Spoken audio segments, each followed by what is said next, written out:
Hello everyone, welcome back. आज matrices chapter का last lecture है। आई होप इससे पहले वाले सारे लेक्चर्स में जो जो आपको कहा गया था आपने उसको फॉलो कर लिया है, क्वेश्चंस भी करने स्टार्ट कर दिए। अगर नहीं करे हैं तो प्लीज़ कर लीजिए, क्योंकि as soon as this chapter is over I will start the next chapter. Okay, last lecture में हमने माइनर्स एंड कोफैक्टर्स निकालना सीखा था। देन 3x3 मैट्रिक्स का डिटर्मिनेंट कैसे निकालते हैं वो देखा था। उसके बाद में we saw some special matrices like singular matrix, symmetric, skew symmetric, उनकी कुछ प्रॉपर्टीज, ट्रांसपोज कैसे लेते हैं, and then some questions based on all these concepts. This was what we covered in the last lecture. Today we are going to complete this chapter doing the remaining topics. So understand this carefully. ठीक है, start करते हैं आज का lecture. First point देखिए, adjoint of a square matrix. Adjoint of a square matrix, सबसे पहली बात, एडजॉइंट जहां भी बात आएगी तो मैट्रिक्स कैसा होना चाहिए? स्क्वायर, मतलब रोज और कॉलम बराबर होने चाहिए। क्या बोलता है एडजॉइंट? किसको बोलते हैं? Adjoint of a square matrix A is denoted by ADJ of A. ADJ bracket में ए का मतलब क्या होता है? Adjoint, and is obtained by taking transpose of the matrix formed by cofactors of elements of A. क्या करना है? Transpose लेना है of the matrix formed by cofactors of elements of A. मतलब जो भी मैट्रिक्स आपको ए दे रखा है उसके सारे एलिमेंट्स के आप क्या निकालोगे? कोफैक्टर्स, और उन कोफैक्टर्स से एक मैट्रिक्स बनाओगे। उस मैट्रिक्स का ट्रांसपोज लेंगे तो क्या कहते हैं उसको? एडजॉइंट। डिनोट किससे किया जाता है? ADJ of A. एग्जाम्पल से समझते हैं। सपोज मैंने एक स्टैंडर्ड मैट्रिक्स ले लिया 2x2 का, A11, A12, A21, A22। ये मैंने 2x2 का मैट्रिक्स ले लिया, ठीक है। एडजॉइंट क्या बोलता है? एडजॉइंट बोलता है कि इनके जो कोफैक्टर्स होंगे वो निकालो और उसका ट्रांसपोज ले लो। तो देखो, हमें पता है A11 का कोफैक्टर C11 होता है, इसका C12 होता है, इसका C21 होता है और इसका C22 होता है। तो मैंने ये एक मैट्रिक्स बनाया, उसी ऑर्डर में, जिस ऑर्डर में एलिमेंट्स है उसी ऑर्डर में कोफैक्टर्स लिखने, और उस मैट्रिक्स का क्या लेना है? ट्रांसपोज। ट्रांसपोज मतलब समझ गए, रोज को कॉलम में, कॉलम को रोज में बदलना है। तो ये पहली रो थी, इसको क्या बना दिया? पहला कॉलम C11 C12। ये दूसरी रो थी, इसको क्या बना दिया? दूसरा column C21 C22। So this matrix is your adjoint. Okay, so this is the basic meaning of adjoint. Adjoint कैसे लिया जाता है और एडजॉइंट को कैसे डिनोट किया जाता है, ठीक है। अब let us see how to write adjoint for a 2x2 matrix and a 3x3 matrix. पहले 2x2 मैट्रिक्स की बात करते हैं। अगर मेरे को कोई मैट्रिक्स ए दिया है, A11, A12, A21, A22, तो जैसा मैंने अभी ऊपर बताया था वैसे ऑफकोर्स निकाल सकते हैं, but there is a trick, ठीक है। The trick is, what is the trick? Just understand the trick. ये सब करने की आपको जरूरत ही नहीं है, मतलब आपको कोफैक्टर निकालने की कोई जरूरत नहीं है। मैं जो आपको शॉर्ट ट्रिक बता रहा हूँ उससे डायरेक्ट लिख लोगे ऑब्जर्व करते ही। क्या क्या ध्यान रखना है कि जो लीडिंग डायगोनल वाले एलिमेंट्स हैं उनको तो इंटरचेंज करना है, स्वैप कर देना है, ठीक है। तो इन दोनों को तो इंटरचेंज कर दो, ठीक है। और ये जो रिवर्स डायगोनल वाले एलिमेंट्स हैं उनका साइन चेंज करना है। रिवर्स डायगोनल वाले एलिमेंट्स का साइन चेंज करना है और लीडिंग डायगोनल वाले को स्वैप कर देना है, ठीक है। So what is adjoint of this particular matrix? इन दोनों को तो इंटरचेंज, मतलब A22 यहाँ आ गया, A11 यहाँ आ गया, ठीक है। और इन दोनों का साइन चेंज, मतलब -A12 आ गया, -A21 आ गया। मतलब माइनस था तो प्लस हो जाएगा, प्लस है तो माइनस हो जाएगा, साइन चेंज करना है। ये देखो, ये तुम्हारा आंसर हो गया। कोई कोफैक्टर नहीं निकालना, कुछ नहीं करना, ठीक है। So what is the trick? Trick को याद कैसे रखना है? Interchange, sign change. 5 बार दिमाग में बोल लो, interchange, sign change, interchange, sign change, याद हो जाएगा। 2x2 मैट्रिक्स है, interchange, leading diagonal, sign change, reverse diagonal. Example 5 1 -2 -3। Suppose मैंने ये मैट्रिक्स लिया, ये 2x2 मैट्रिक्स है। क्या करना है मेरे को? इसका एडजॉइंट लिखना है। सिंपली क्या करूंगा, इन दोनों को तो इंटरचेंज, मतलब -3 आ गया यहाँ, 5 आ गया यहाँ, और इन दोनों का क्या करना है? Sign change. मतलब ये क्या बन जाएगा? +2, और ये क्या बन जाएगा? -1। आंसर क्या हुआ? देखो जरा, -3 5 2 -1, ये आपका आंसर हुआ। This is the trick, okay. I hope it is clear. Next 3x3 matrix. 3x3 matrix के लिए भी अगर मेरे को एडजॉइंट लिखना है तो ऑफकोर्स मेथड तो यही है मेरे पास भाई, कि क्या करूंगा? कोफैक्टर्स लिखूंगा, उसका ट्रांसपोज लूंगा तो मेरे पास एडजॉइंट आएगा। तो पहले तो हम वही मेथड देखते हैं कि भाई कैसे निकालेंगे। सो लेट अस सी, मैं एग्जांपल से ही ले रहा हूँ, स्टार्ट कर रहा हूँ। एक मैट्रिक्स ए लिया मैंने। क्या है मेरा मैट्रिक्स? 1 0 -2 5 -1 1 2 3 0। ये मेरा मैट्रिक्स है, ठीक है। अब मेरे को इस मैट्रिक्स के हर एलिमेंट का क्या निकालना है? कोफैक्टर। कोफैक्टर्स कैसे निकलेंगे भाई, C11, C12, C13, C21, C22, C23, C31, C32, C33, ये सब निकाले हमने पहले भी, वापस निकाल लेते हैं एक बार, ठीक है। C11 निकालेंगे सबसे पहले इस एलिमेंट का कोफैक्टर, कैसे निकालते थे, इसको और इसको क्या करना है, डिलीट, क्या बचेगा, -1 1 3 0, देखो इधर -1 1 3 0, उसके बाद क्या करते थे, क्रॉस मल्टीप्लाई, -1 × 0 0, -3, कितना आया, -3। C11 में 1 + 1 कितना है, इवन, इवन मतलब क्या साइन लगाना है, प्लस। अगला वाला कौन सा निकालना है, C12, C12 में 1 + 2 कितना है, ऑड, ऑड मतलब क्या साइन लगाना है, माइनस। करना क्या है, C12 मतलब ये एलिमेंट मतलब इसको और इसको क्या करना है, डिलीट, क्या बचेगा, 0 -2 3 0, देखो इधर 0 -2 3 0, cross multiply, 0 × 0 0, minus minus plus 6, लेकिन पीछे क्या लग रहा है, माइनस, क्यों लग रहा है, क्योंकि 1 + 2 ऑड है, तो आंसर क्या निकल के आया, -6। एग्जैक्टली सेम स्ट्रैटेजी से C13, C21, C22, C23, C31, C32, C33, ये सब आप निकाल लो, ठीक है। ये सब निकाल के वेरीफाई कर लो यही आ रहा है कि नहीं आ रहा है। All right, once you get all these cofactors, अब जिस ऑर्डर में एलिमेंट्स हैं उसी ऑर्डर में कोफैक्टर्स को बना के एक मैट्रिक्स बनाएंगे, ठीक है। देखो मैंने जिस ऑर्डर में ये निकाले थे ना, उन्हीं ऑर्डर में इनको लिख भी दिया, C11 यहाँ लिखा, C12 यहाँ लिखा, C13 यहाँ लिखा, C21, C22, C23, C31, C32, C33, ये लिख दिए। अब इस मैट्रिक्स का क्या लेना है मेरे को, ट्रांसपोज, यानी रो को कॉलम में, कॉलम को रो में बदलना है। ये पहली रो, इसको पहला कॉलम बना दिया, ये दूसरी रो, इसको दूसरा कॉलम बना दिया, ये तीसरी रो, इसको तीसरा कॉलम बना दिया। So this becomes the answer for adjoint. तो नेचुरली ये प्रोसेस थोड़ा सा लंबा है, ठीक है, क्योंकि आपको सारे कोफैक्टर निकालने हैं, उसके बाद उसको मैट्रिक्स फॉर्म में लिख के उसका ट्रांसपोज लेना है, तो थोड़ा सा लेंदी हो जाता है। So this is the method to find out adjoint of a 3x3 matrix. But because ये मेथड लंबा है तो अपन ने फिर एक ट्रिक बना ली, ठीक है। इस ट्रिक में का नाम क्या है, CRLC। क्या है इस ट्रिक का नाम, CRLC, ठीक है। तो CRLC अगर नहीं भी याद रहे तो बचपन में सेरिलैक पिया होगा सबने, सेरिलैक, ठीक है। सेरिलैक की स्पेलिंग होती है, उसमें से वॉवल्स हटा दो सारे, ठीक है। तो सेरिलैक याद रखो, वॉवल सारे हटा दो, तो क्या बनेगा, CRLC। तो CRLC याद रखना है, क्योंकि अगर ये याद नहीं रहा तो फिर मेथड भी याद नहीं रहेगा। तो CRLC याद रखोगे। CRLC में C का मतलब क्या है, सेंटर, R का मतलब क्या है, राइट, L का मतलब लेफ्ट, C का मतलब centre, centre right left centre, this is the name of the method, क्योंकि यही हमारी ट्रिक है। अब क्या ट्रिक है देखते हैं ज़रा। सबसे पहले क्या करना है इस ट्रिक में, right the central element of the matrix. सबसे पहले आप अपने मैट्रिक्स का सेंट्रल एलिमेंट उठाओ, जैसे आपका ये मैट्रिक्स था, इस मैट्रिक्स का सेंट्रल एलिमेंट ये है कि नहीं, जो मैंने डॉटेड सर्कल से शो कर रखा है, this is the central element of this matrix. याद रखना ये सिर्फ किसके लिए ट्रिक है, 3x3 मैट्रिक्स के लिए, तभी सेंट्रल एलिमेंट आएगा। तो सेंट्रल एलिमेंट कौन आया, -1। सबसे पहले आपने क्या लिख लिया, -1 लिख लिया, ठीक है। उसके बाद क्या करोगे, इस सेंट्रल एलिमेंट को मैंने क्या नाम दिया, C। अब नेक्स्ट क्या क्या है हमारी ट्रिक में, नेक्स्ट नाम क्या आ रहा है, R। Right the element to the right of C। C के राइट में जो एलिमेंट है उसको हम क्या नाम दे रहे हैं, R। उसको कहाँ लिखना है, C के नीचे लिखना है, ठीक है। जो जो एलिमेंट आता जा रहा है एक दूसरे के नीचे लिखते जाना है, मतलब कॉलम में लिखते जाना है, ठीक है। अब देखो जरा ध्यान से, ये तुम्हारा सेंट्रल एलिमेंट था, इसके राइट में कौन आ रहा है, 3, यानी -1 लिखोगे, उसके नीचे कौन लिखोगे, 3, राइट। उसके बाद जैसा कि नाम बताता है L मतलब लेफ्ट, यानी कि अब मेरे को इसी C के लेफ्ट वाला एलिमेंट देखना है, वो कौन है, 0। उसको लिखना किसके नीचे है, जो आपने 3 लिखा था उसके नीचे लिखना है। और लास्ट में वापस क्या आता है, C, तो लास्ट में वापस क्या लिखना है, -1, सेम, कॉपी द फर्स्ट। वापस देखते हैं, CRLC हो गया। अब क्या करना है, repeat the same for row 3 of matrix and then for row 1 to get columns 2 and 3 respectively. ये हो गया आपका पहला कॉलम खत्म।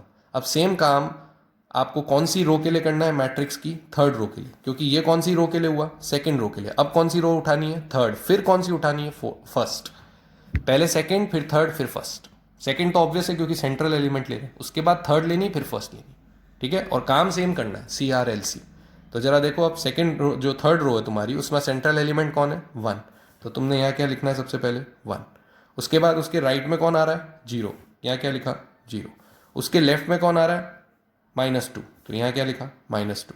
फिर कॉपी किसको करना है, 1 को, ठीक। सेम प्रोसीजर किसके लिए रिपीट करेंगे, फर्स्ट रो के लिए। What is the central element, 5, then right में 2, फिर लेफ्ट में 1, फिर वापस 5। देखो इधर 5 2 1 5 हो गया इतना काम। लास्ट स्टेप क्या है, copy the first column again.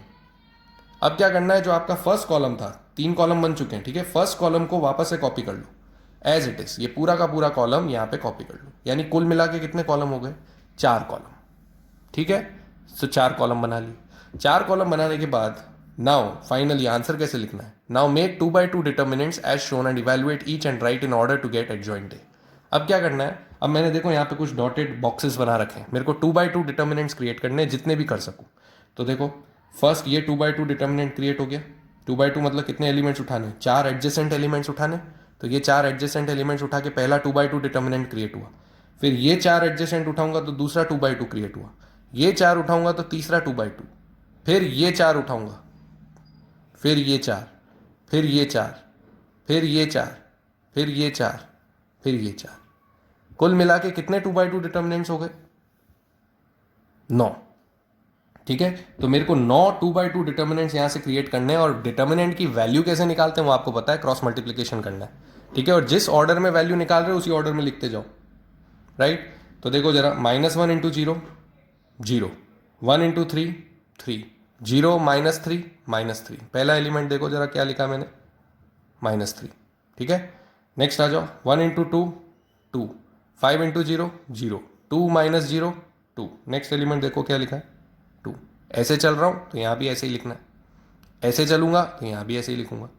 अगले पे आ जाओ, 5 इंटू 3 15, 2 इंटू -1 -2, 15 -2 17। क्या हो गया है, 17। अगला देखो, 3 into 2 6, 3 into -2 -6, -6 -0 -6, 0 into anything 0, -4 minus plus तो +4, 2 इंटू 0 0, 3 इंटू 1 3, 0 -3 -3, 0 इंटू 1 0, -2 इंटू -1 +2, लेकिन पीछे और क्या लगेगा, माइनस दिस होता है ना, तो -2। फिर दिस इंटू दिस, -10 -1 -11, फिर दिस इंटू दिस, -1 -0 -1। हो गया। सारे जैसे ही दिखे यहाँ पे, ये आंसर आपका क्या है, एडजॉइंट है। कोई कोफैक्टर नहीं निकालना, कुछ नहीं करना। देखने में फर्स्ट बार में लग रहा होगा कि ये तो और लंबा है सर, ऐसा बिल्कुल भी नहीं है। ऐसे 3 क्वेश्चन कर लोगे और तुम्हारा 20 सेकंड में ये क्वेश्चन सॉल्व हो जाएगा, गारंटीड। 20 सेकंड से ज़्यादा इस क्वेश्चन में नहीं लगने वाले, ठीक है। तो CRLC, सेरिलैक ध्यान रखोगे, right.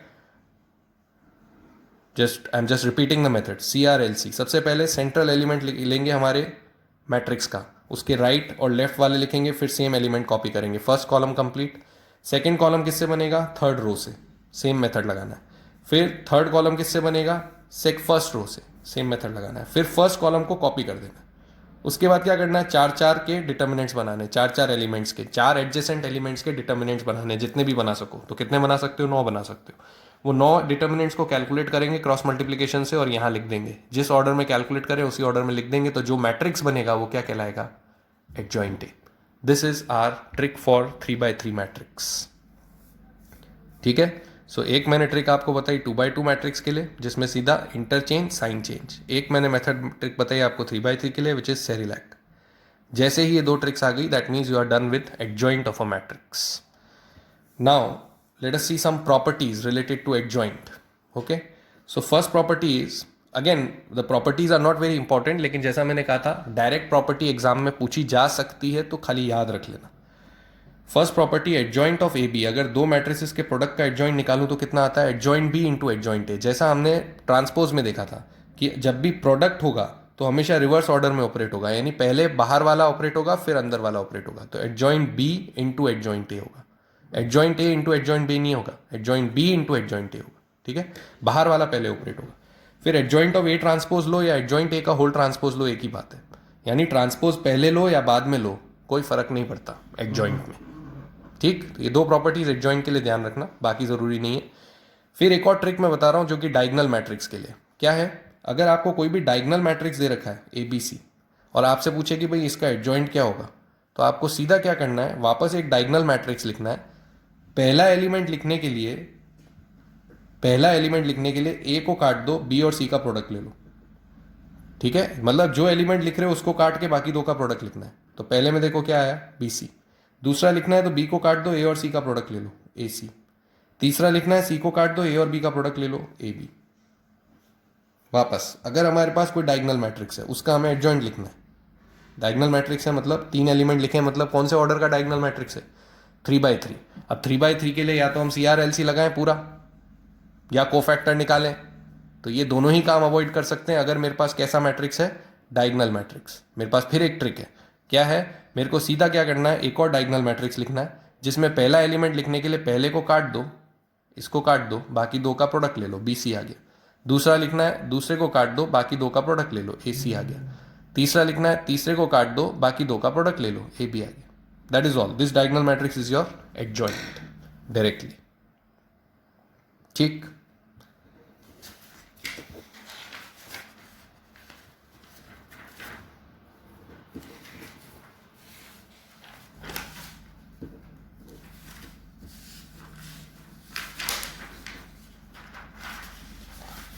I hope it is clear. जैसे एक एग्जाम्पल मैं यहाँ पे लिखता हूँ इसके लिए, ठीक है। फॉर एग्जाम्पल सपोज करो मेरे पास जो मैट्रिक्स होता है वो ऐसा होता है कुछ 3 0 0 0 2 0 0 0 5।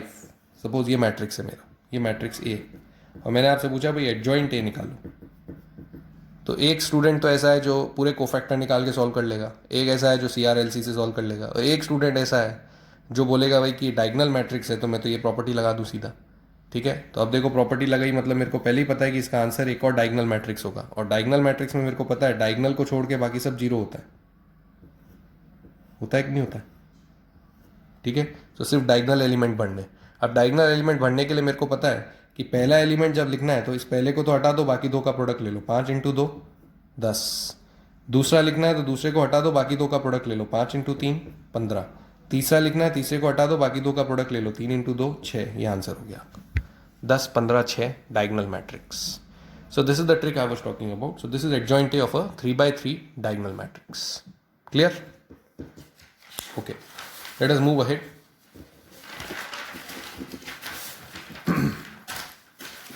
देखो नेक्स्ट इंपॉर्टेंट टॉपिक क्या है?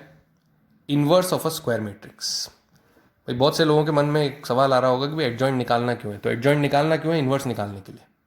ठीक है, इनवर्स क्यों निकालना है? तो इन्वर्स क्यों निकालना है? तो अभी जैसे आपको पीछे भी एक चीज़ बताई थी कि नॉर्मल एल्जेब्रा और मैट्रिक्स एल्जेब्रा में फ़र्क होता है। जैसे नॉर्मल एल्जेब्रा में अगर मैं बोलूँ कि भाई A का इन्वर्स कितना है तो आप बोलते हो 1/A रेसिप्रोकल, लेकिन मैट्रिक्स एल्जेब्रा में दिस इज नॉट करेक्ट, क्योंकि मैट्रिक्स एल्जेब्रा अगर हम बोल रहे हैं तो किसी भी चीज़ का इन्वर्स लूंगा तो भी तो आंसर वापस से क्या आना चाहिए? मैट्रिक्स ही आना चाहिए। तो A इन्वर्स अगर मैं 1/A लिख दूंगा तो ये 1/A कोई मैट्रिक्स थोड़ी होता है, it is not a matrix. ठीक है, क्योंकि मैट्रिक्स तो नीचे चला गया, तो डिवीजन में मैट्रिक्स आ गया तो the answer is not a matrix. तो इसलिए this operation is wrong as far as the matrix algebra is concern. तो इस ए इनवर्स का मतलब क्या होता है? इस ए इनवर्स का मतलब ये होता है कि आपको इनवर्स मैट्रिक्स निकालना है। ठीक है, अब इनवर्स मैट्रिक्स निकालने की जरूरत क्यों पड़ती है वो एक डिफरेंट एस्पेक्ट है, तो वो भी समझ सकते हो कि क्यों पड़ती है। जैसे अगर कोई आपसे बोले कि भाई मेरे को सपोज ये मैट्रिक्स इक्वेशन सॉल्व करनी है, ये मैट्रिक्स इक्वेशन है, मेरे को इसको सॉल्व करना है। ठीक है, ए भी मैट्रिक्स है, एक्स भी मैट्रिक्स है, बी भी मैट्रिक्स है, मेरे को इस एक्स को निकालना है। ए और बी मेरे को पता है, तो मैं क्या करूंगा कि मैं इसको एक्स बराबर क्या लिख दूंगा? ए इनवर्स बी लिख दूंगा। क्यों लिख दूंगा? क्योंकि जब मैं दोनों तरफ ए इनवर्स से मल्टीप्लाई करूंगा, किससे मल्टीप्लाई करूंगा? ए इनवर्स से। ठीक है, तो देखो यहां ए इनवर्स ए आया। जैसे आपको याद है भाई कि नॉर्मल एल्जेब्रा में क्या होता है, किसी भी नंबर को उसके रेसिप्रोकल से मल्टीप्लाई करोगे तो आंसर 1 आता है कि नहीं आता है? ठीक है, और मैंने बताया था कि 1 का काम मैट्रिक्स में कौन प्ले करता है? आई। तो इसलिए ए इनवर्स इंटू ए क्या होता है? आई होता है। रेसिप्रोकल इंटू मैट्रिक्स यानी आई, और आई को किसी भी मैट्रिक्स से मल्टीप्लाई करो तो वही मैट्रिक्स वापस आता है। इसका मतलब इसका आंसर एक्स आएगा। ठीक है, तो एक्स बराबर कितना हो गया? A inverse into B. तो एक्स की वैल्यू कितनी आ गई? A inverse into B. अब मेरे को ये एक्स ही तो निकालना था, तो उसके लिए मुझे बी तो क्वेश्चन में दे रखा है, ए इनवर्स मैं निकाल सकता हूं अगर मेरे को इनवर्स निकालना आता है। तो इनवर्स निकालने की जरूरत क्यों पड़ती है ऐसी इक्वेशन सॉल्व करने के लिए? तो यहां से मैं ए इनवर्स निकालने का मेथड सीख रहा हूं, और ए इनवर्स के लिए मेरे को क्या चाहिए होता है? एडजॉइंट। इसलिए हमने एडजॉइंट सीखा। तो ये सब कनेक्टेड है, हालांकि ये सब एप्लीकेशंस जो है वो हमारे को एग्जाम में कोई काम नहीं आने वाले। ठीक है, तो मोर और लेस थियोरेटिकल टाइप का ही कॉन्सेप्ट है, इसलिए इतनी डेप्थ में नहीं जा रहे। बाकी इसलिए यूज होता है इनवर्स निकालना। ठीक है, तो let us come back to inverse of a square matrix. तो सबसे पहली बात, इनवर्स निकालने के लिए मैट्रिक्स कैसा होना चाहिए? स्क्वायर। दूसरी बात, if A is a non-singular square matrix then its inverse is denoted by A inverse and is obtained by this equation। ठीक है, अब दूसरी बात क्या हुई? पहली बात तो स्क्वायर मैट्रिक्स होना चाहिए, दूसरी बात कैसा स्क्वायर मैट्रिक्स होना चाहिए? Non singular. याद है सिंगुलर क्या था? जिसका डिटर्मिनेंट जीरो हो। तो नॉन सिंगुलर क्या हुआ? जिसका डिटर्मिनेंट जीरो नहीं हो। तो पहली चीज, अगर इनवर्स निकालना है तो डिटर्मिनेंट क्या होना चाहिए? Non zero. दूसरी बात, मैट्रिक्स ऑफ कोर्स स्क्वायर होना चाहिए, तभी डिटर्मिनेंट निकलेगा। How do we denote inverse? By writing A inverse. And how do we find out inverse? By writing the equation A inverse equal to adjoint upon determinant. Adjoint निकालने की trick सीख चुके हो, determinant की trick सीख चुके हो, दोनों को डिवाइड कर दोगे, क्या आ जाएगा? A inverse. और मैट्रिक्स कैसा कहलाएगा? इन्वर्टिबल। इस मैट्रिक्स को हम क्या बोलेंगे? Invertible matrix. ठीक है, जैसा मैंने कहा A inverse is not equal to 1/a, right? तो वो अभी हमने एक्सप्लेन किया ही था। So this is the formula to calculate inverse, adjoint A upon determinant A. Alright, कुछ प्रॉपर्टीज इनवर्स की देख लेते हैं। A B whole inverse, proper से क्या आ गया? प्रोडक्ट। प्रोडक्ट जब भी आएगा तो आपको रिवर्स ऑपरेशन लगाना है, मतलब पहले बाहर वाला, तो बी इनवर्स ए इनवर्स। ठीक है, B inverse A inverse, second वाला पहले आएगा, फर्स्ट वाला बाद में आएगा। अब इसमें मान लो तीन भी होते तो भी कोई फर्क नहीं पड़ता है। जैसे कोई आपसे बोले भाई A B C whole inverse निकालना है मेरे को, तो भी मैं सबसे पहले कौन सा लूंगा? Inner most. तो सी इनवर्स, फिर बी इनवर्स, फिर ए इनवर्स। ठीक है, तो हमेशा अंदर से चालू करते हुए बाहर बढ़ना है जब भी प्रोडक्ट दे रखा हो, भले ही वो ट्रांसपोज हो, एडजॉइंट हो या इनवर्स हो। अच्छा, किसी भी इनवर्स का होल इनवर्स ले लेंगे तो क्या रिजल्ट आ जाएगा? वापस सेम मैट्रिक्स आ जाएगा ए। ठीक है, फिर जैसा कि हमारे पास डायगोनल मैट्रिक्स के लिए एडजॉइंट में भी एक ट्रिक थी, डिटर्मिनेंट में भी एक ट्रिक थी, तो ऑब्वियसली इनवर्स में भी हमारे पास फिर एक ट्रिक है। और वो ट्रिक क्या है कि अगर हमारे पास कभी भी डायगोनल मैट्रिक्स आएगा A B C, then what will be your A inverse? It will be again a diagonal matrix जिसमें सीधा आपको इन तीनों का रेसिप्रोकल लिखना है बस, यानी A inverse, B inverse, C inverse. यानी खाली डायगोनल एलिमेंट्स का क्या कर देना है? रेसिप्रोकल। बाकी सबको क्या रखना है? Zero. So this is the trick to calculate inverse of a diagonal matrix. Okay, so this is how we find out inverse of a square matrix. Let us see some questions now. सबसे पहला question देखो, मैंने 2x2 matrix का inverse निकालने को बोला है। क्या है मैट्रिक्स? 1 2 -3 -4। अभी हमने क्या पढ़ा भाई? मैट्रिक्स इन्वर्स के लिए हमें क्या चाहिए? एडजॉइंट और डिटर्मिनेंट। पहले क्या निकाल लेते हैं? डिटर्मिनेंट। डिटर्मिनेंट 2x2 का निकालना तो बहुत ईजी है। क्या करना है? This into this minus this into this करना है। What is this into this? -4। ठीक है, ये देखो यहाँ लिखा है 1 into -4, minus this into this कितना? -3 इंटू 2। ये -3 इंटू 2 और पीछे क्या लगाया? माइनस। ये कितना हुआ? -4। ये कितना हुआ? +6। 6 -4 कितना हुआ? 2। तो डिटर्मिनेंट ए तो आ गया मेरे पास 2। दूसरा मेरे को क्या निकालना है? इसका एडजॉइंट। एडजॉइंट के लिए याद है ट्रिक, सेकंड 2 ऑर्डर के लिए क्या ट्रिक थी? Interchange, sign change. इन दोनों को क्या करेंगे? इंटरचेंज। -4 यहाँ चला गया, 1 यहाँ चला गया, देखो। और इन दोनों का क्या करेंगे? Sign change. ये 2 का क्या बन गया? -2, -3 का क्या बन गया? 3। ये देखो, ये आ गया एडजॉइंट, ये आ गया डिटर्मिनेंट। दोनों को डिवाइड करेंगे तो आंसर आ जाएगा। तो ये तो लिखा मैट्रिक्स, कौन सा मैट्रिक्स? एडजॉइंट। और ये क्या लिखा? 2, जो कि क्या है? डिटर्मिनेंट। अब चाहे तो आंसर ऐसे छोड़ सकते हैं, और वरना इस 2 को क्या कर सकते हैं? अंदर डिवाइड कर सकते हैं। अब हमने क्या पढ़ा था? एक प्रॉपर्टी कि मैट्रिक्स में जब भी कुछ नंबर मल्टीप्लाई या डिवाइड हो रहा हो तो वो हर एलिमेंट के साथ मल्टीप्लाई या डिवाइड होगा। ये था ना property k into A, multiplication bye a scalar. ठीक है, तो यहाँ पे ये हाफ जो है वो स्केलर का काम कर रहा है, तो सारे एलिमेंट्स को किससे मल्टीप्लाई करना है? हाफ से कर दो। ये -2 हो जाएगा, ये -1 हो जाएगा, ये 3/2 हो जाएगा, ये 1/2 हो जाएगा। तो ये हमारा फाइनल आंसर निकल के आता है। ऐसे लिखें या ऐसे लिखें, दोनों करेक्ट है, राइट? बट ऐसा लिख दिया और ऑप्शन में ये आ रहा है, तो यू शुड नो कि दोनों सेम है। Alright, so this is how you right A inverse. Late us see another example. इस बार मैंने डायगोनल मैट्रिक्स लिया 20 0 0 0 10 0 0 0 1। इसका क्या निकालना है मेरे को? इनवर्स। तो वापस अभी ट्रिक पड़ी थी कि बिकॉज ए हमारा डायगोनल मैट्रिक्स है 20 10 1, ये डायगोनल मैट्रिक्स है हमारा। ठीक है, तो इसका जो इनवर्स होगा उसमें सीधा इन तीनों का क्या करना है मेरे को? इनवर्स। बाकी सबको छेड़ना ही नहीं है। तो आंसर क्या निकल के आएगा? 1/20, 1/10। 1 का तो रेसिप्रोकल 1 ही होता है, और ये सब 0 ही रहेंगे। तो देखो ये आंसर आएगा, कुछ भी नहीं करना और। ठीक है, अच्छा तीसरा देखते हैं। अब क्या बोल रहा है? If A is equal to, एक और मैट्रिक्स दिया 2 0 0 5 -1 4 1 -2 3। एक मैट्रिक्स दिया 3/3। क्या निकालना है आपको? Determinant of A inverse. अब डिटर्मिनेंट ऑफ ए इनवर्स निकालना है तो बहुत सारे स्टूडेंट्स क्या सोचेंगे कि सर पहले ए इनवर्स निकालेंगे फिर उसका डिटर्मिनेंट निकालेंगे, क्योंकि ए इनवर्स देखते ही तो यही दिमाग में आता है। लेकिन मैं क्या बोल रहा हूँ? No need to find A inverse. क्यों? क्योंकि एक प्रॉपर्टी हमने डिटर्मिनेंट में पढ़ी थी। क्या पढ़ी थी? कि डिटर्मिनेंट में जो भी पावर होती है अंदर, वो कहाँ आ जाती है? बाहर। डिटर्मिनेंट, ये प्रॉपर्टी थी कि नहीं थी, डिटर्मिनेंट ऑफ ए की power n is equal to determinant A whole power n, ये प्रॉपर्टी पड़ी थी। उस प्रॉपर्टी से ये -1 कहाँ आ जाएगा, बाहर आ जाएगा, तो ये तो डिटर्मिनेंट ए की पावर -1 बन गया। और किसी भी नंबर की पावर -1 तो रेसिप्रोकल होता है। तो सर कैसे होता है, अभी तो आपने यहाँ मना किया था नहीं होता है। बिल्कुल किया था, क्योंकि ये मैट्रिक्स था। ये क्या है, ये डिटर्मिनेंट है। डिटर्मिनेंट तो नंबर होता है, मैट्रिक्स तो रिप्रेजेंटेशन होता है। नंबर का तो रेसिप्रोकल कर सकता हूँ ना भाई। तो डिटर्मिनेंट ए होल इनवर्स क्या होता है, 1/डिटर्मिनेंट ए। इसका मतलब मेरे को खाली डिटर्मिनेंट ए निकालना है, उसका रेसिप्रोकल करना है, राइट। तो डिटर्मिनेंट ए निकालने की तो हमारे पास ट्रिक है ही, या तो हम कोफैक्टर से कर ले या फिर एक ट्रिक बताई थी उससे कर लो। डिटर्मिनेंट ए निकालना सबको आ गया, ठीक है। तो किससे एक्सपांड करेंगे भाई, किसी भी रो या कॉलम से एक्सपांड कर सकते हैं। अब एक बात ध्यान रखना, हमेशा उससे एक्सपांड करना बेटर है जिसमें ज़्यादा जीरो हो, ठीक है, क्योंकि zero multiplied by anything is zero. तो इसमें सबसे ज़्यादा जीरो कौन सी रो या कॉलम में आ रहे हैं, इस वाले कॉलम में सबसे ज़्यादा जीरो आ रहे हैं। तो मैं अब की बार किसके अलॉन्ग एक्सपांड कर रहा हूँ, देखो C1 के अलॉन्ग, ठीक है। C1 के अलॉन्ग एक्सपांड कर रहा हूँ इस डिटर्मिनेंट को। तो सबसे पहला एलिमेंट कौन है मेरा, 2, तो 2 लिखा। 2 के साथ में ये कॉलम और ये रो डिलीट हो जाएगी। क्या बचेगा, -1 4 -2 3, ये बचेगा, ये वाला डिटर्मिनेंट बचेगा। इस डिटर्मिनेंट की वैल्यू कैसे निकालते हैं, this into this minus this into this. ये कितना हुआ, -3, ये कितना हुआ -8, पीछे और माइनस लग रहा है तो -3 + 8, ये हो गया 8 - 3 5, 5 × 2 10। सो what is the value of determinant A, it is 10। तो मैंने तो खाली यही लिख लिया, ये दोनों तो लिखे ही नहीं। तो ये दोनों लिखने की तो जरूरत है ही नहीं, क्योंकि 0 × एनीथिंग इज 0, 0 × एनीथिंग इज 0।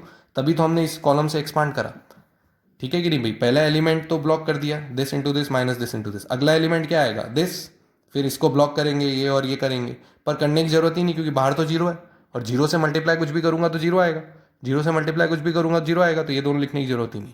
इसलिए हमेशा वो वाला रो या कॉलम उठाना चाहिए जिसमें सबसे ज्यादा जीरोज हो, ठीक है। तो ये एक्सपांशन करते ही मेरा आंसर कितना आया, डिटर्मिनेंट ए का 10 आया। तो इस क्वेश्चन का आंसर क्या हुआ, 1/10, क्योंकि मेरे को खाली इसका क्या करना था, reciprocal. So the answer of this question is 1/10. So never find out A inverse to solve such questions. Simply take power outside. ठीक है। फिर एक और बहुत कॉमन टाइप का क्वेश्चन है जो एग्जाम्स में बहुत बार पूछा जाता है, जिसमें आपको कोई भी एक मैट्रिक्स दे दिया। मैंने 3/3 लिया है, 2/2 जनरली ज़्यादा पूछा जाता है। तो मैंने जैसे एक 3/3 लिया, ठीक है। तो 3/3 मैंने मैट्रिक्स लिया, 1 0 2 0 2 1 2 0 3, और मैंने बोला प्रूव दैट तो नहीं पूछेगा वो आपसे। क्या पूछेगा कि भाई इनमें से कुछ पार्ट दे देगा और बाकी ऑप्शन में पूछ लेगा।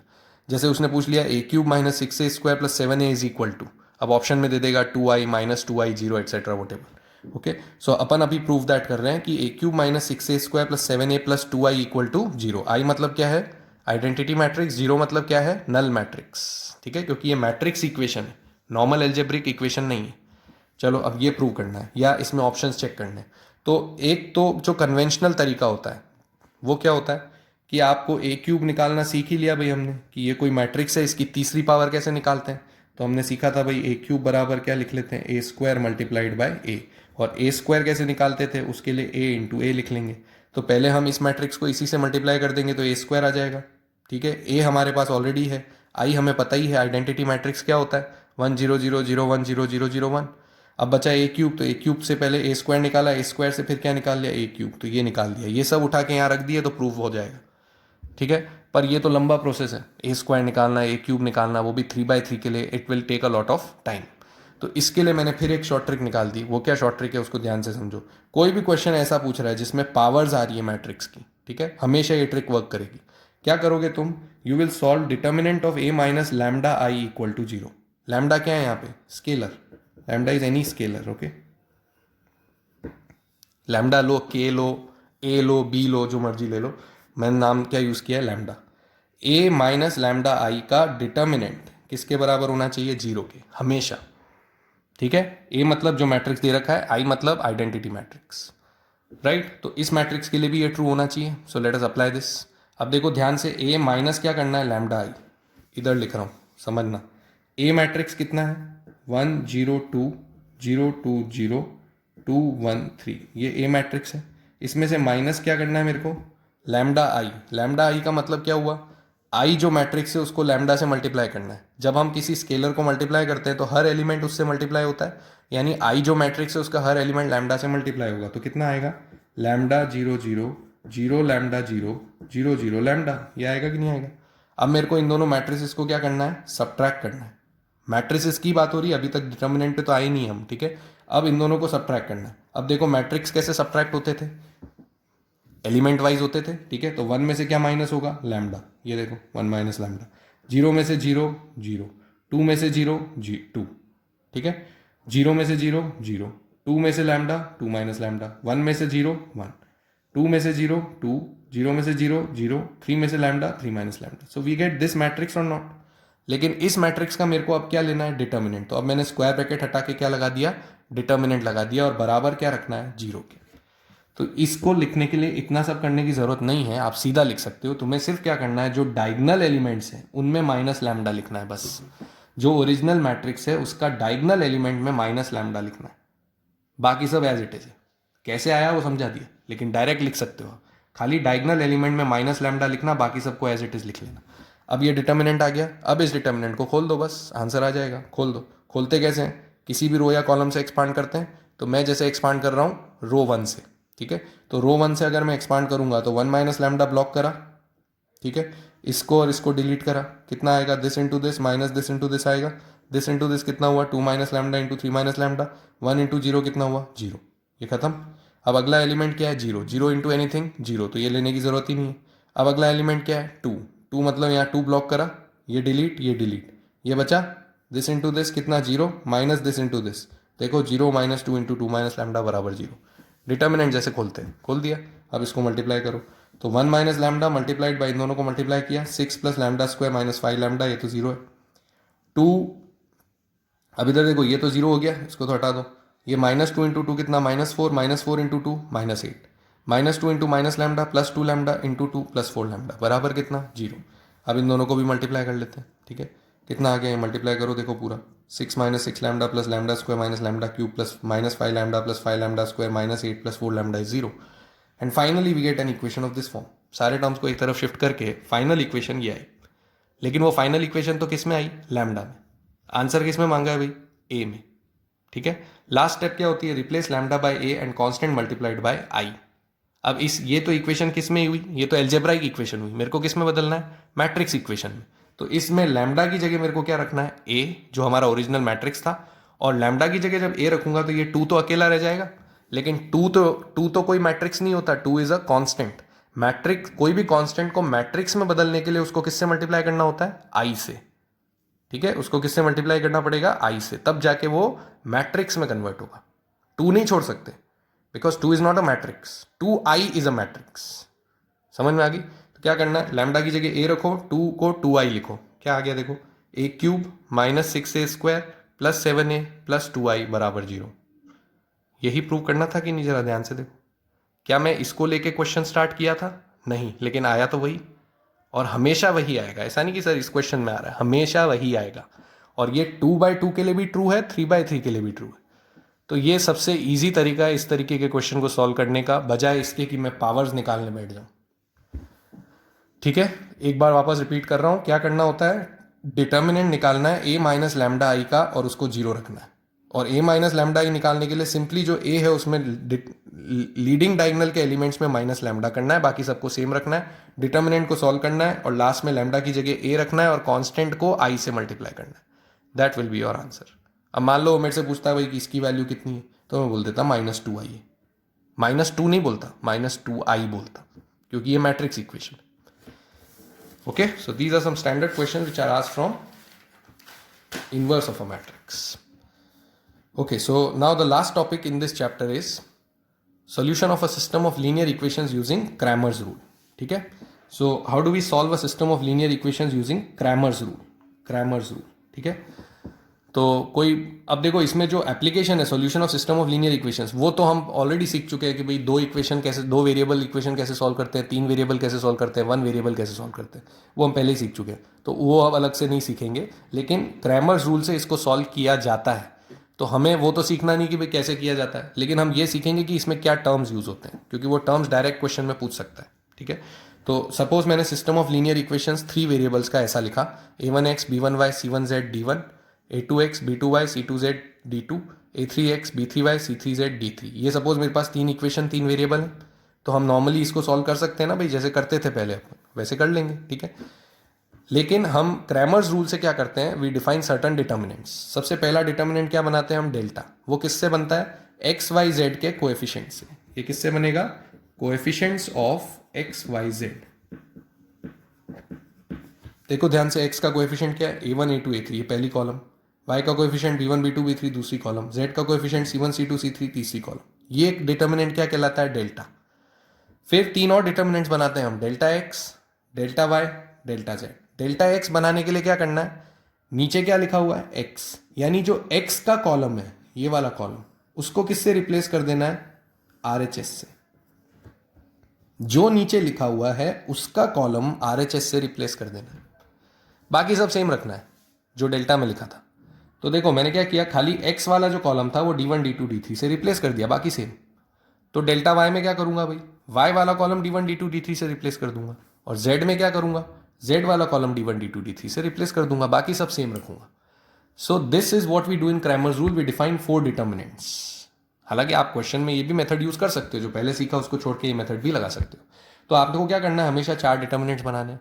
अब ये 4 डिटर्मिनेंट्स खोलते कैसे हैं वो तो हमें आता ही है, तो हम इन चारों को इवैल्यूएट कर लेंगे। इवैल्यूएट करने के बाद कोई आपसे पूछे भाई what is x, what is y, what is z, तो क्रैमर्स रूल क्या बोलता है, what is the value of x, delta x upon delta, ये वाला डिटर्मिनेंट का जो भी वैल्यू आया अपॉन ये वाले डिटर्मिनेंट का जो भी वैल्यू आया। डेल्टा एक्स अपॉन डेल्टा क्या दे देगा, x. Delta y upon delta क्या दे देगा, y. Delta z upon delta क्या दे देगा, z. So these are the values of x y z. This is Cramer's rule.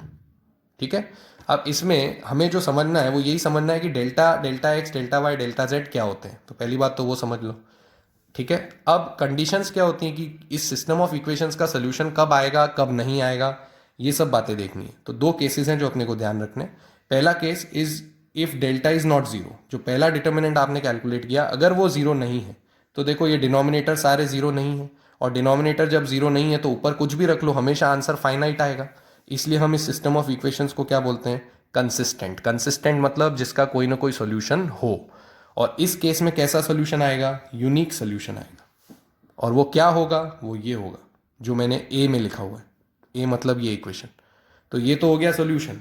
कैसा सोल्यूशन, यूनिक सोल्यूशन। कैसा सिस्टम ऑफ इक्वेशंस, कंसिस्टेंट, क्योंकि solution आ रहा है कब, जब डेल्टा जीरो नहीं है। ठीक है, दूसरा केस क्या हो सकता है कि भाई डेल्टा ही जीरो आ जाए। अब मान लो डेल्टा जीरो आ गया तो डिनोमिनेटर जीरो हो गया, फिर तो ये डिफाइंड ही नहीं है। तो उस केस में फिर 2 केसेस बनते हैं। पहला ये हो गया कि डेल्टा जीरो है and delta x, delta Y, delta z भी जीरो है, ये ऊपर वाले भी तीनों जीरो आ गए, मतलब ये चारों ही डिटर्मिनेंट्स जीरो आ गए। अगर ये चारों डिटर्मिनेंट्स जीरो आ गए तो आप क्या बोलोगे कि सिस्टम ऑफ इक्वेशंस अभी भी कैसा है, कंसिस्टेंट, लेकिन अब सॉल्यूशंस कितने हैं, इनफाइनाइट। तो अगर कोई आपसे बोले कि ये सिस्टम ऑफ इक्वेशंस जो मैंने दिया था उसके इनफाइनाइट सॉल्यूशंस कब होंगे, तो आपको सीधा क्या चेक करना है कि भाई डेल्टा जीरो होना चाहिए और ये तीनों भी जीरो होने चाहिए, मतलब चारों जीरो होने चाहिए। अब मान लो कि डेल्टा जीरो है लेकिन इन तीनों में से एटलीस्ट एक जीरो नहीं है। एटलीस्ट एक का क्या मतलब होता है कि एक जीरो नहीं है या 2 जीरो नहीं है या तीनों ही जीरो नहीं है, कुछ भी हो। अगर एक भी जीरो नहीं है तो हमारा काम हो गया। ठीक है, तो एक तो डेल्टा जीरो होना चाहिए। ये सब बातें तभी है जब डेल्टा जीरो है, जब डेल्टा जीरो नहीं है तब तो सीधा यूनिक सोल्यूशन। डेल्टा जीरो है तो या तो तीनों जीरो हो जाए बाकी के, तब तो कंसिस्टेंट इनफाइनाइट सोल्यूशंस। और अगर एटलीस्ट एक जीरो नहीं है तो नो सोल्यूशन। और नो सोल्यूशन का मतलब सिस्टम ऑटोमेटिकली कैसा हो गया, इनकंसिस्टेंट, क्योंकि सोल्यूशन है ही नहीं। ओके, तो ये कंडीशंस एज इट इज याद रखनी है। कैसे क्वेश्चन बनाएगा इससे वो भी देख लेते हैं। जैसे ऐसे क्वेश्चन बनाएगा, according to Cramer's rule if for a system of linear equations delta is 20, delta x is 0, delta y is -10, delta z is 20, find x y z. अब उसने तो सीधा एक्स वाई जेड ही पूछ लिया और आपको क्रैमर्स रूल से ही बोला है। अब क्रैमर्स रूल से बोला है अगर सिस्टम ऑफ इक्वेशंस देता तब तो मैं मेरी मर्जी है जैसे सॉल्व करूँ भाई, क्रैमर्स रूल से करना जरूरी थोड़ी। लेकिन उसने सिस्टम ऑफ इक्वेशंस नहीं दिया, उसने क्या दिया, delta, delta x, delta Y, delta Z दे दिया। तो वो ये चेक करना चाह रहा है कि आपको फॉर्मुला पता है कि नहीं पता है। तो बस फॉर्मुला हमें पता ही है भाई, एक्स क्या होता है, delta x by delta. What is the value of delta x, 0, 0 by 20, 0। Delta y by delta -10 by 20 कितना, -12। Delta z by delta 20 by 20 कितना, 1। So what are the values of x y z, 0, -12, 1। ये answer हो गया। एक और question जिसमें condition पूछ रहा है, according to Cramer's rule if for a system of linear equations delta is 0, delta x is 0, delta y is 0 and delta z is 1, then the system of equations has. अब 4 option दे रखे, unique solution, infinite solution, no solution, none of these. अब ये वही बात आ गई कि भाई कंसिस्टेंट है कि नहीं, कैसे सोल्यूशन है। तो हमें क्या देखना है भाई, सबसे पहली बात देखनी डेल्टा जीरो है कि नहीं। तो डेल्टा जीरो है, बिल्कुल है, ठीक है। डेल्टा जीरो के साथ में या तो सारे जीरो हो जाए बाकी के, या फिर एटलीस्ट एक नॉन जीरो। तो क्या यहाँ पे ये बाकी के तीनों जीरो हैं? नहीं है, बिकॉज ये वाला जीरो नहीं है, ठीक है। तो एटलीस्ट एक नॉन जीरो मिल गया। एटलीस्ट एक नॉन जीरो मिलते ही हम क्या बोलते थे, क्या बोलते थे? नो सोल्यूशन, ठीक है। ये लास्ट वाली condition. So the answer will be no solution, ठीक है। तो क्रैमर्स रूल में बस इतना ही समझना है, बाकी कैसे सॉल्व करना है, क्यों करना है, ये सब तो हम पहले ही देख चुके हैं, वो करने की जरूरत नहीं है। तुमको कोई ये बोले कि भाई solve the system of equations, तो क्रैमर्स रूल से करना कोई जरूरी नहीं है। लेकिन अगर कोई बोलेगा कि भाई डेल्टा एक्स ये है, डेल्टा वाई ये है, डेल्टा जेड ये है, सिस्टम ऑफ इक्वेशंस के कितने सोल्यूशन हैं भी कि नहीं है, क्या सोल्यूशन है, तो फिर हमें पता होना चाहिए कि क्रैमर्स रूल का फॉर्मूला क्या है। उसके लिए इस तरीके के क्वेश्चन पूछ सकता है, राइट।